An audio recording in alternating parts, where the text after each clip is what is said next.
Lord, మన ప్రభు అయిన యేసుక్రీస్తు ప్రశస్తమైన నామములో మీకును మీ కుటుంబాలకు వందనాలు తెలియచేస్తున్నాం.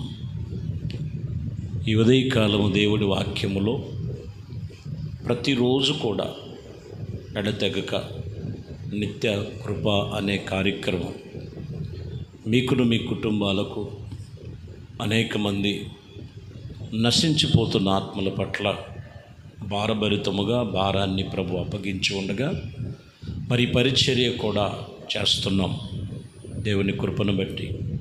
అలాగే ఈ వాక్యం మీరింటమే కాదు, ఇతరులకు షేర్ చేయండి, ఇతరులకు పంపించండి. స్నేహితులు, బంధువులు, రక్త సంబంధికులు, స్మార్ట్ ఫోన్స్లో ఈరోజు టెక్నాలజీ పెరిగి ఎన్నో వాళ్ళకి అందుబాటులో వాళ్ళ చేతిలోకి వచ్చినాయి.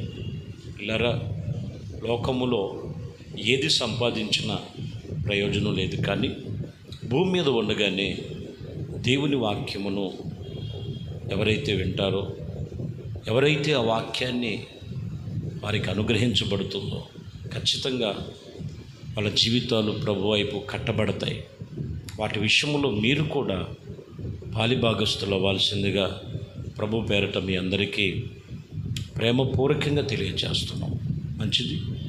పరిశుద్ధ గ్రంథములో నుండి కీర్తన గ్రంథం 121 కీర్తన 4వ వచనాన్ని చదువుతున్నారు. ఇశ్రాయేలును కాపాడువాడు కొనకడు, నిద్రపోడు. వాస్తవానికి ఈ వాక్యములు చాలా సందర్భాల్లో విని ఉన్నారు. ఈ వాక్యమును బట్టి కాపాడువాడు, కాపాడువాడు, కాపాడువాడు ఒకటో ప్రారంభము నుంచి ముగింపు వరకు కూడా కాపాడువాడు, కాపాడువాడు. ఈ 4వ వచనములో ఆయన కాపాడువాడు. వాస్తవానికి పేరు పెట్టబడిన ఇశ్రాయేలు, ఆత్మ సంబంధమైన ఇశ్రాయేలీలు, దేవుని నమ్మినటువంటి క్రైస్తవులు, దేవుని బిడ్డలు. ఈరోజు వాక్యం చెప్తున్న మాట, ఇశ్రాయేలును కాపాడువాడు కొనకడు, నిద్రపోడు. కాపాడువాడు. దావీదు కీర్తనలో రాసుకుంటారు ఆయన. 32వ కీర్తన 7వ వచనములు అంటాడు, చుట్టూ శోధనలు పొంచి ఉన్నాయి.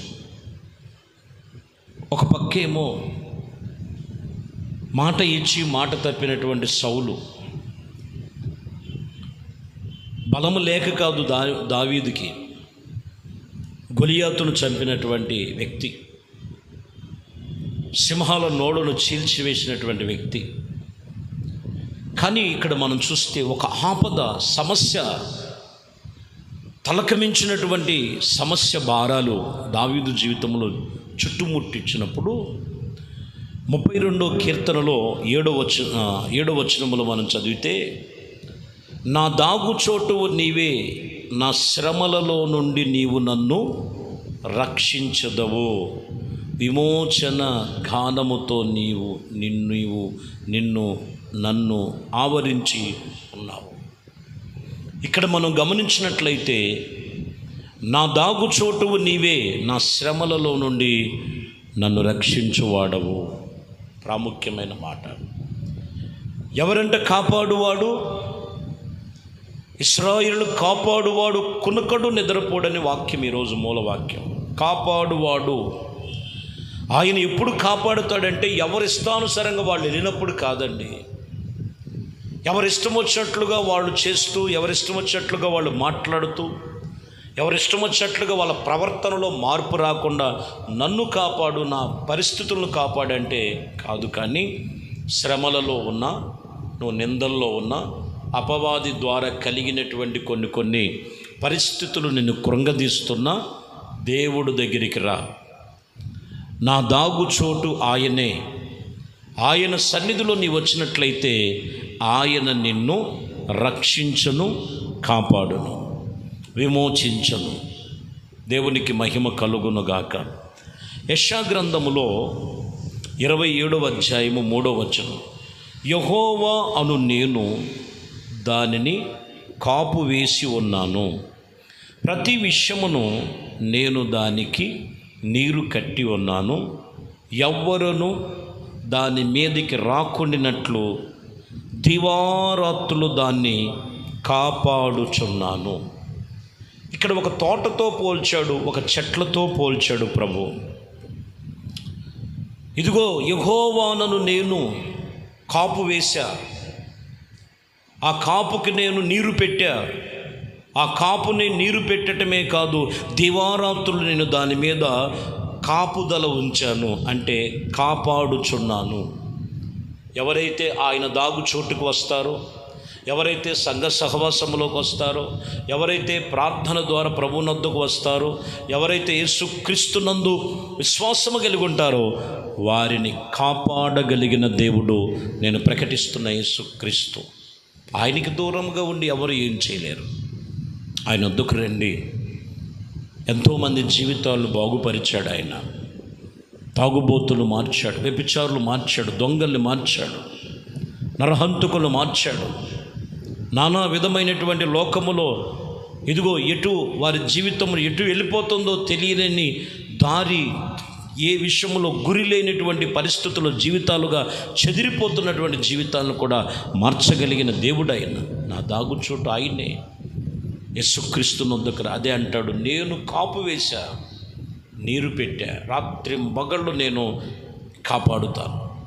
ఎక్కడంటే ఆయన సంఘం అనే తోటలోనికి నువ్వు రావాలి. ఆయన మందిరం అనే సహవాసములోనికి నువ్వు వచ్చినట్లయితే దేవుడు నిన్ను కాపాడి ఆయన నిన్ను ఆశీర్వదిస్తాడు, ఆయన నిన్ను ఫలింపు చేస్తాడు. వాక్యం ఇక్కడ చెబుతున్న మాట ఇదే. ప్రసంగి గ్రంథములో మనం గమనించవచ్చు, 8వ అధ్యాయం 16వ వచనం. జ్ఞానాభివేశము చేయుటకును దివారాత్రులు కనులు నిద్ర కాయకుండా మనస్సులను జరిగించుచు వ్యాపారములను చూచుటకును నా మనసు నేను నిలపగా. చూడండి, జ్ఞానాభివేశము చేస్తూ ఇక్కడ వ్యాపారముతో పోల్చాడు. ఇదిగో దివారాత్రులు కనులు నిద్రించుకోకుండా ఎప్పుడు కూడా మనస్సు నేను నిలుపుకొని ఉండగా అనే మాట.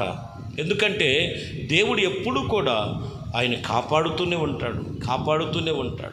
అది ఎప్పుడు అని అంటే అర్థమైందండి, దేవునితో నీవు సహవాసం కలిగి ఉండాలి. రోజు మొత్తంలో నువ్వు ఎక్కడెక్కడో సహవాసంతో ఉంటావు, ఏవేవో ఆలోచన చేస్తుంటావు. తినే విషయంలోనో, కట్టుకునే విషయంలోనో, ఉండే విషయంలోనో, ఇంకా చెప్పాలంటే మేము డంబముగా జీవించే జీవితంలోనో, పేరు ప్రఖ్యాత కలిగిన జీవితంలో, ఇలాగ మనం చెప్పుకుంటూ వెళితే ఎన్నో ఆలోచనలు ఉంటాయి. కానీ ప్రియులారా, ఒక దినములో దేవునితో నువ్వు సహవాసము కలిగినటువంటి దినాలు ఉన్నాయా? ఎంత గంట సేపా, 2 గంటల, ఎంతసేపు నువ్వు దేవుడితో నిబంధన కలిగి ఉన్నావు? అప్పుడు నువ్వు దేవుడితో నిబంధన చేసుకునేటువంటి అనుభవంలో చాలా జాగ్రత్త. వాక్యం చెప్తున్నటువంటి మాట, లోకములో ప్రమాదాలు పొంచి ఉన్నటువంటి పరిస్థితులు, ఆ ప్రమాదాలలో నుండి నువ్వు తప్పించబడాలంటే జ్ఞానాభివేశము చేసిన వారు దేవుని సన్నిధిలో ప్రార్థన పూర్వకంగా ఆత్మీయ జీవితంలో ఎప్పటికప్పుడు నువ్వు దేవుని సన్నిధిలో నువ్వు ప్రార్థనతో ప్రారంభించినట్లయితే నిన్ను ఆయన కాపాడుతాడు. నీ మార్గములన్నీ కూడా ఆయన కాపాడుటకు ఆయన కునకడు, నిద్రపోడని రాయబడి ఉన్నది. ప్రసంగి గ్రంథములోనే 8వ అధ్యాయం 17వ వచనములో, దేవుడు జరిగించినదంతయు నేను కనుగొంటిని, మరియు సూర్యుని కింద జరిగే క్రియలను మనుషులకు కనుగొనలేరనియు, కనుగొన వలనని మనుషులు ఎంత ప్రయత్నము చేసినా వారు కనుగొనలేదనియు మీరు తెలుసుకోవాలని జ్ఞాని అయిన సొలొమోను ఇక్కడ రాస్తున్నారు. సూర్యుని కింద జరుగుతున్నటువంటి క్రియలను గురించి ఇదిగో నేను చూస్తున్నాను, దేవుడు జరిగించేవన్నీ కూడా నేను కనులారా చూస్తున్నాను. మనుషులు అనుకుంటున్నారు ఏదో నేను చూద్దాం అనుకుంటున్నారు, కానీ కనుగొనలేకపోతున్నారు. ఏమైపోతుందో తెలియదు, ఎక్కడికి వెళ్ళిపోతుందో తెలియదు పరిస్థితులు. అక్రమం విస్తరించబడుతుంది, పాపం పెట్టిరేగిపోతుంది, కామ వికారాలు ఎక్కువైపోయినాయి, అక్రమ సంబంధాలు ఎక్కువైపోయినాయి, దుర్మార్గత ఎక్కువైపోయింది, అబద్ధాలు ఎక్కువైపోయినాయి, మోసకరమైనటువంటి తలంపులు ఎక్కువైపోయినాయి. ఎవరు వారిని కాపాడేది? ఎవరిని వారు కాపాడేది? వాక్యం చెప్తున్నటువంటి మాట, దేవుని యొద్దకు వచ్చి దేవుని వాక్యము చేత వారి మనసును నిలుపుకున్నట్లయితే ప్రభు నిన్ను కాపాడుతాడు. ఆయన సూర్యుని కింద జరుగుతున్నటువంటి నానా విధమైనటువంటి క్రియలు ఉన్నాయి. దేవుడు సృష్టించింది వేరు, మనుషులు నియమించుకున్నది మరొకటి. చాలా జాగ్రత్తగా గమనించాలి. కీర్తన గ్రంథములో 27వ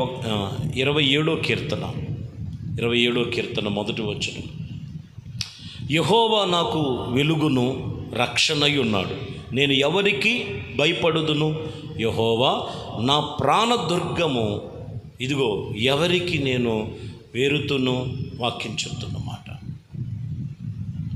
యెహోవాయే నా ప్రాణదుర్గమైన, యెహోవా యందే నేను భయభక్తులు కలిగి ఉన్నాను, ఆయనే నాకు వెలుగై ఉన్నాడు, నాకు రక్షణై ఉన్నాడు.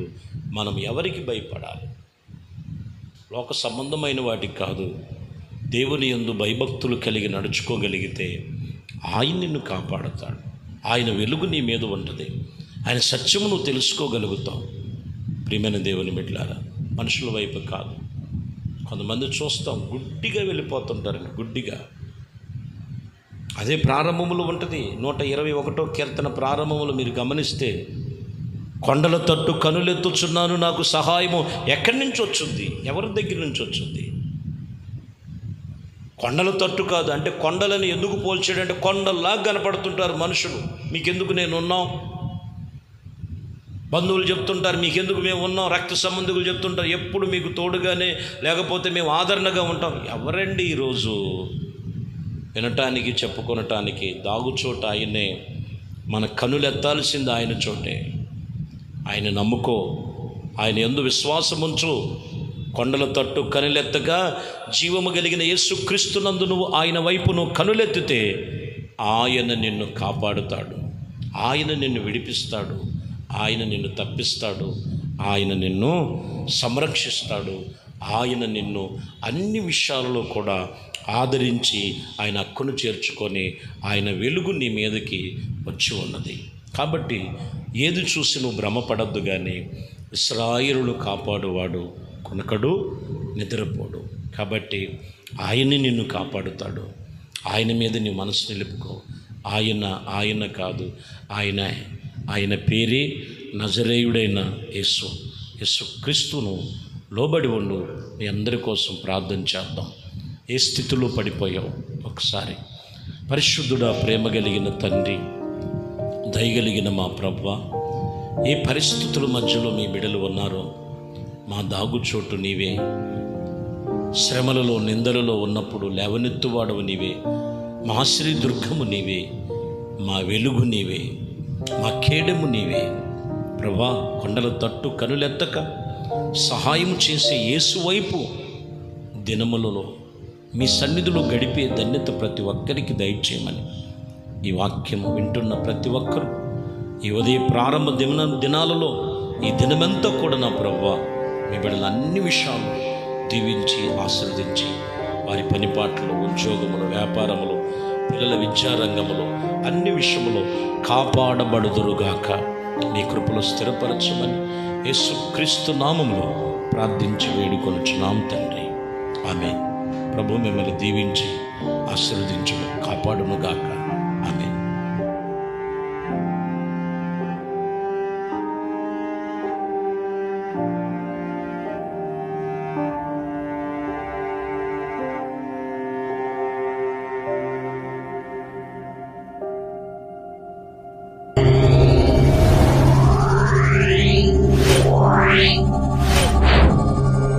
Yeah.